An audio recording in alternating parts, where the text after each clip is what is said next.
few words about poppies. Their seeds, it's said, can lie dormant for up to 100 years, waiting for just the right soil conditions to grow. In the First World War, the pounding of the Belgian dirt by shell after shell, the digging of fresh graves, well, all that churning of the earth created the right soil conditions. And so the poppies grew among the dead. The power of those blood-red, fragile signs of life among so much human ruin, not lost on Canadian doctor John McCrae exactly 100 years ago. In Flanders Fields, the poppies blow, between the crosses, row on row. Those words he wrote, the rhythm of them, surely as familiar to Canadians as the poppies that now adorn lapels. We do that, by the way, because of this poem. We are the dead. Short days ago, we lived, felt dawn, saw sunset glow, loved and were loved. The verses embedded in memorials around the world, certainly holding pride of place at the University of Toronto, where McRae was once a medical student. At one point, Canadians all seemed to learn his poem. That doesn't mean we know it, though. We shall not sleep, though poppies grow in Flanders Fields. Behind the stained glass of U of T's Soldiers Tower, and he wore the scars of that battle. Tim Cook, the historian. I think the poem's going to be around another 100 years. Linda Granfeld, the biographer. Brigadier General James Selby, the soldier. His desire was to go back to the guns to join an artillery unit. Three people who do know the poem and the rather complicated Canadian who penned it. How do we refer to him? A doctor, soldier, poet? I mean, in which order? Yes, he was a soldier first, and not only a soldier, but a gunner. Yes. I say that because he belonged to my regiment, and we're very proud of that fact. Was it you, Tim, who wrote that he was a healer who actually ached for war?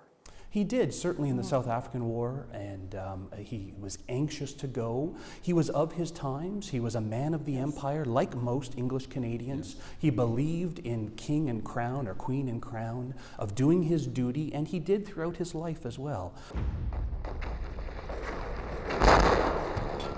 And for the First World War, John McRae's duty at the age of 41 was as a field surgeon for an artillery unit.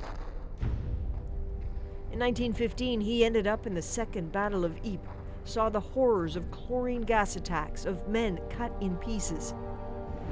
It was said to be the loss of a young friend that made him retreat to his notepad. Do we know the real story? I would say it's not 100%. It's always going to be debated, various versions. Oh, I saw him sitting on the back of the ambulance. Oh, I saw him here. Oh, he threw it away and I retrieved it from the trash. There are all these versions, but I think it sort of gets in the way of the most important part is that it did get out there to people. Remarkable considering where it was published. After being rejected by other magazines, it landed in the satirical British paper Punch. It was in one of the worst locations you'd want to be published in, lower corner, without his name on it. There are jokes about dentists, I think, and right above his poem. And yet, it took off. McCrae's style even recognized by readers who'd seen his poetry before. It became a hit fast, politically very handy. Of course, in Canada, to pay for the war, we had to raise hundreds of millions of dollars, which we did through war bonds. Did he know he had a hit? Yes, he did. Well, why don't we have a look at it? Oh, there we go. 15 short lines, each stanza holding something different. What arguably makes it connect is that second verse that starts with, "We are the dead." Short days ago we lived, felt dawn, saw sunset glow, loved and were loved, and now we lie in Flanders Fields. There's just such poignancy to that. It's like we all see, dawn and sunset. That's like, oh, he's talking about one of us.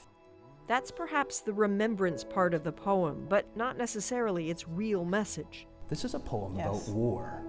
To you from failing hands we throw, the torch be yours to hold it high. Call to This is arms. a call to arms from the dead, from the fallen of that battle, Second Ypres, who are demanding that we continue the fight against the foe.